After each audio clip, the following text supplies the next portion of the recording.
is Akila from PES Institute of Technology on applications of Kalman filtering in spacecraft orbit determination. My presentation is going to be an example of Kalman filtering to orbit determination problem. Orbital equations and the tracking data, that is observations are the tracking data from ground station obtained by tracking the satellite from ground stations. All the equations are nonlinear. So this is going to be a simple example of extended Kalman filter which you have heard yesterday. So the problem statement goes like this. We have the tracking data from the ground station to the satellite. It's a 3x1 vector. Given the tracking data and the system dynamics, determine the system of state orbital parameters. System state is the position and velocity vector of the satellite at one time point. Usually the observations are taken for about 24 hours. We take the data for a day and then determine the system state at the 0th hour, the beginning of the thing. So it's normally, in general, it is smoothing. There is a case where we go for Kalman filtering application, that is real time, what is called current state filter. So current state filter means we should be, as it is understood, we should have the observations on board. So after especially GPS satellites observations, when we started receiving, we have been having online orbit determination also. So all this stuff, for another 4 slides, I'll be repeating what Professor Varahan has been teaching, and so it will be just an example. So the solution is least square solution because it's an overdetermined system. We have only at a particular time we have to determine the 6x1 state vector. Normally the observations are for about 3-4 ground stations. About 14 minutes of data we have. Every 30 seconds we receive the data. So it's a batch estimation, offline processing. Kalman filter in real time is normally done on board. It is not implemented in full strength in many places because of various problems. Here we have one simple case. So the differential correction, what we call as batch processing is called differential correction because the equations are nonlinear. Shortly we will be going to the actual equations. The delta x only is estimated, and we have the weighted least squares with W as your R inverse matrix, which is from the various ground stations we get the information. And the actual concern is the accuracy of the estimated position, because the estimated position of the satellite, it gives the foundation for estimating what is called attitude of the spacecraft. Attitude of the spacecraft is the orientation of the spacecraft in space. For that vector, this position vector is the base, so we have to estimate this very accurately. So usually it is the accuracy that we discuss more on orbit determination.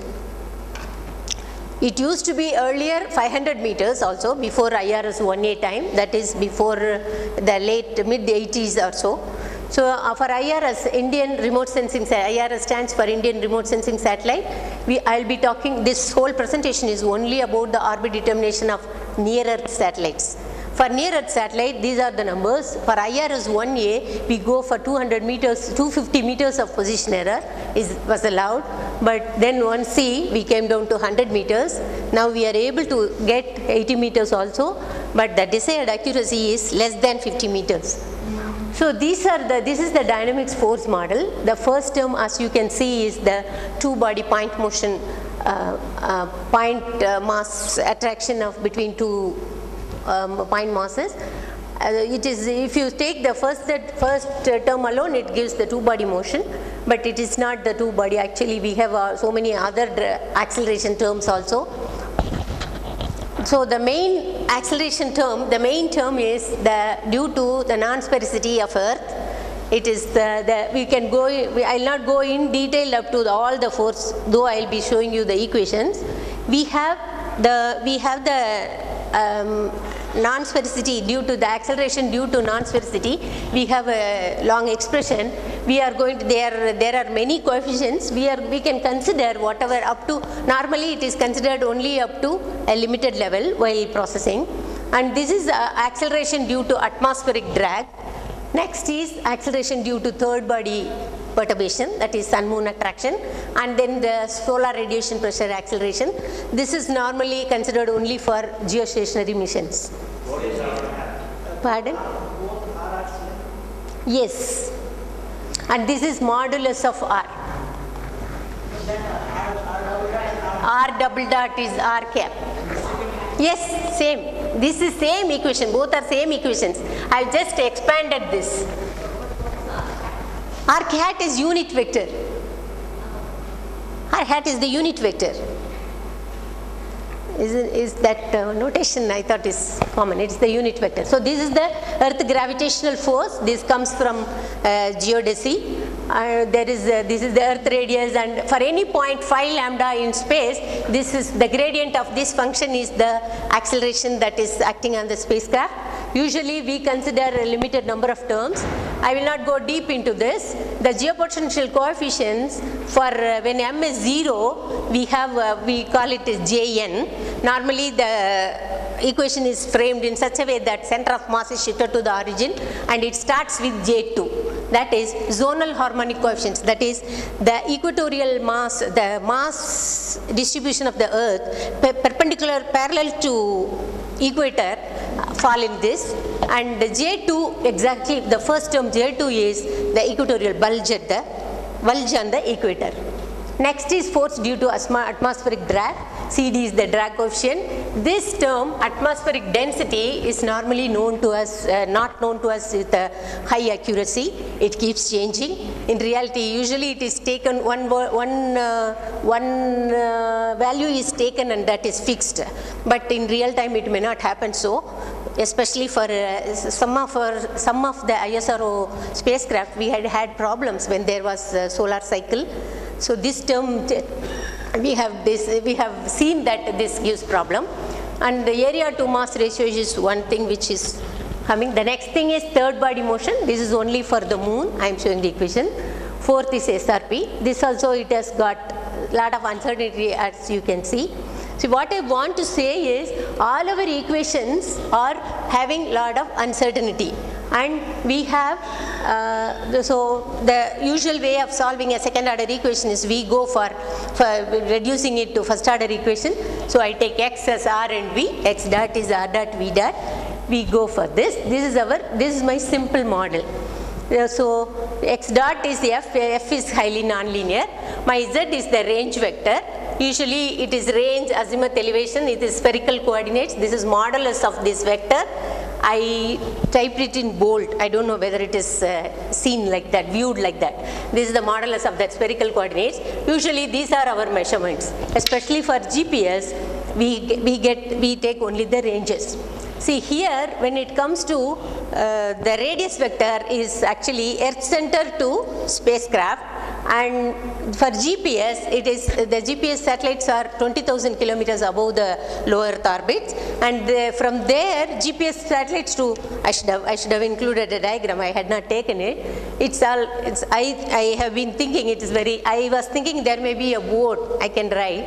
So suppose I have a from Earth center to satellite, I have the ground station lies on the surface of the Earth. So surface of the Earth, that Earth station is XS, what I call as XS here. This is station vector, and this is the satellite vector. So Earth center to satellite, that vector minus the station vector gives the range, ground station to satellite. Whereas in GPS case, my stations are above the satellite orbit. So because GPS satellites are at 20,000 kilometer altitude. So from there to my near Earth satellite, I take this as my range. So we have to go, this is highly nonlinear, we go for linearization. All these are the things which we have been discussing yesterday. And then we go for discretization because our measurements are at discrete intervals. Then we go for, this is again about the state transition matrix here. Before coming to this, we can see this also. So this is the state transition matrix. So our actual model is like this. what I am estimating is I take the reference orbit x0 first and then go ahead, form the equations, get the rate transition matrix, estimate this, and then after estimating, we will be going with updating the thing. I will come to that slide also next. So here,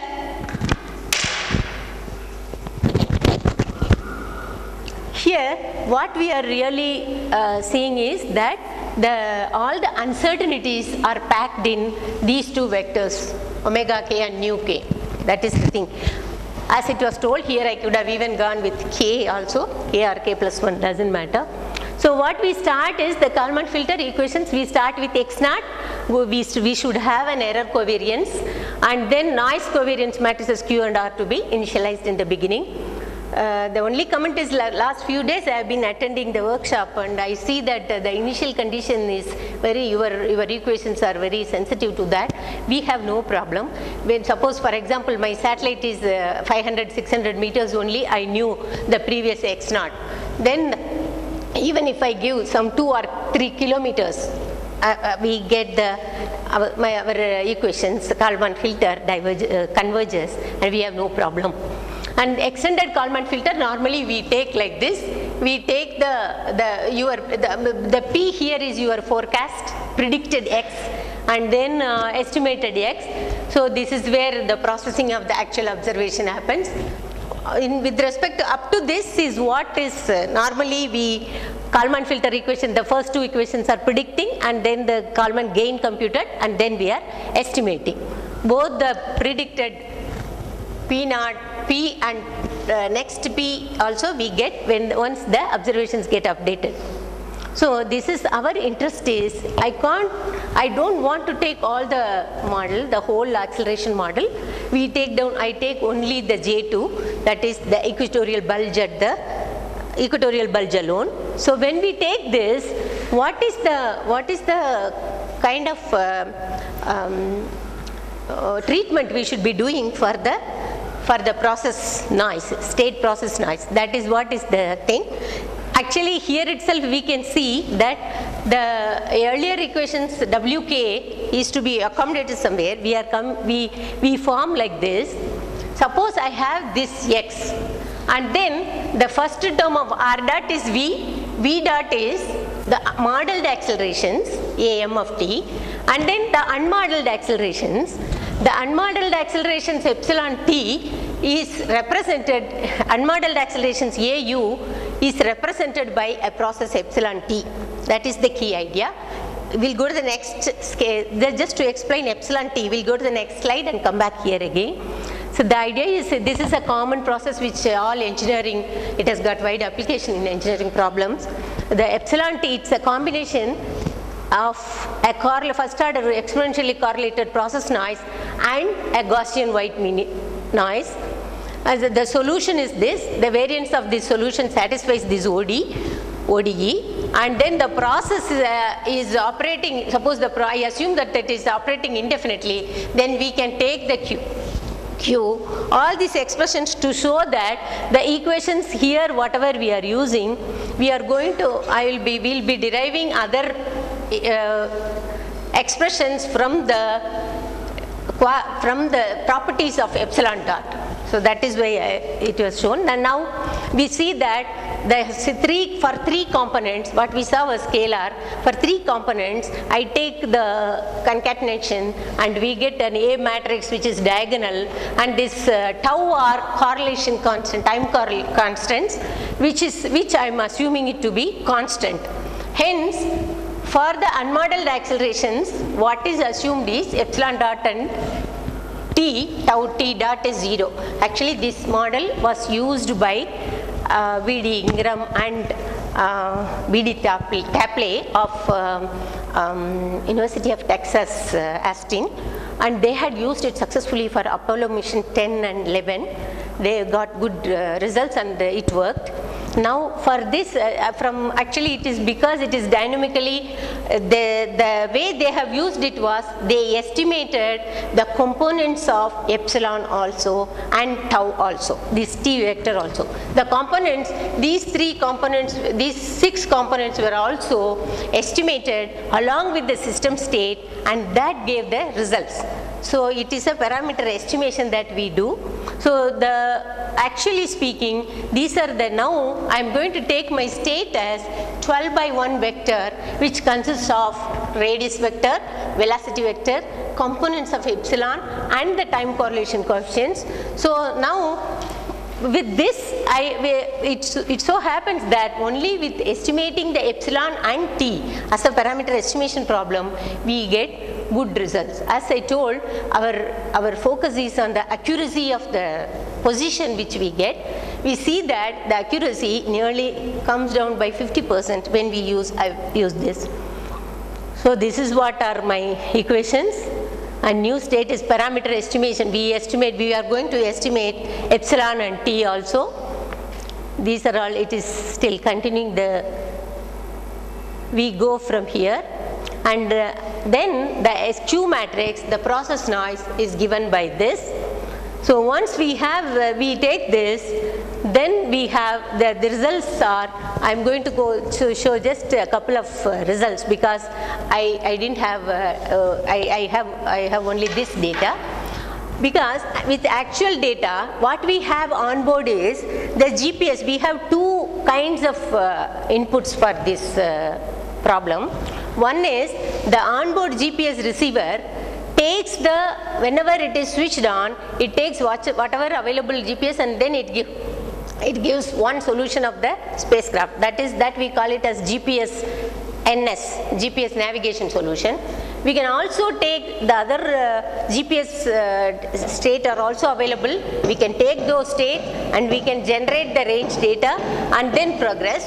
So these 2 I had done, but actually here what is shown is what we call as definitive orbit. The red curve is the following, that is from ground stations. At the time of this, even now, the definitive orbit, what we call is from ground station, whatever measurements we take, using that measurements, the spacecraft orbit is determined at the 0 hours of today, and then after 24 hours, it is propagated up to 24 hours and then another 24 hours. For this 48 hours, this is what is my orbit. We call this as the orbit for all operational purposes. So when we take that as the definitive orbit, what I want to compare is the GPS navigation solution, and this is the position which we have obtained from the algorithm which I just explained. Actually about measurement noise, for which also this is also treated. Measurement noise, we went for some common tuning, which I had not included in the presentation, thinking I have only 20 minutes. Amit had told 20 minutes, but that is also treated, which doesn't involve special techniques like what is done for state position vector. For velocity, it helps. Without that, it was not working. My focus is only on position error, so I am presenting only these results. So this and the same information can be seen from here. Here, the red curve is difference from definitive orbit. As I told, the definitive orbit, the 48-hour propagated orbit is done with full force model. And whenever somebody asks what is the orbit for this 48 hours, we will be telling this is the orbit. So from that orbit, I differenced this is from GPS navigation solution. As you can see, it goes up to 100 meters. 0.1 kilometer it is going up to, whereas the difference from this information is same as what I showed the previous slide. So this is what is the result I got. This I have got for two orbits. This is also another orbit. This is the orbit number 383. All these data are from IRS P6, what we called as resource sat 1. So the data are from that Actually, for us, that is the challenge. To get the data exactly, somebody should work along with us. So we don't work in, sometimes, some problems we don't work with teams. So that way I could get only two sets of data. Same information is packed here in this. Here it is still more pronounced that the algorithm brings down the position by nearly 50%. That's all is the, thank you. I have.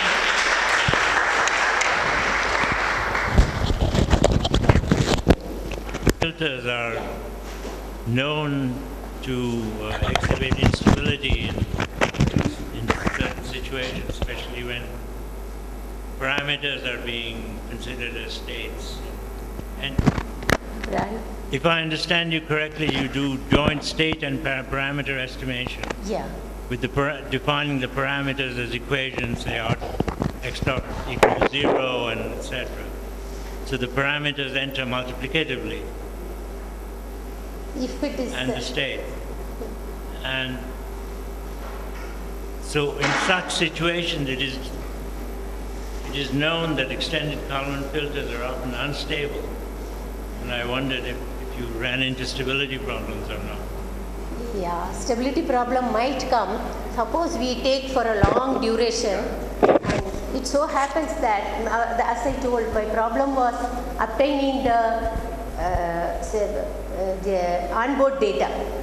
So for this it was tried only for this, but currently whatever I am doing, it seems to be working well even for longer duration. So what would be the alternate to extended Kalman filter if there is an instability? If there is any problem. Yeah. I don't think there is a general answer. Yeah.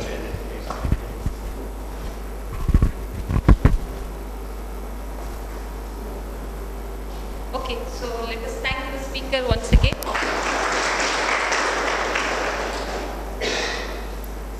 Participants who are participating in this workshop, so they will tell us about the problems and questions they are working on.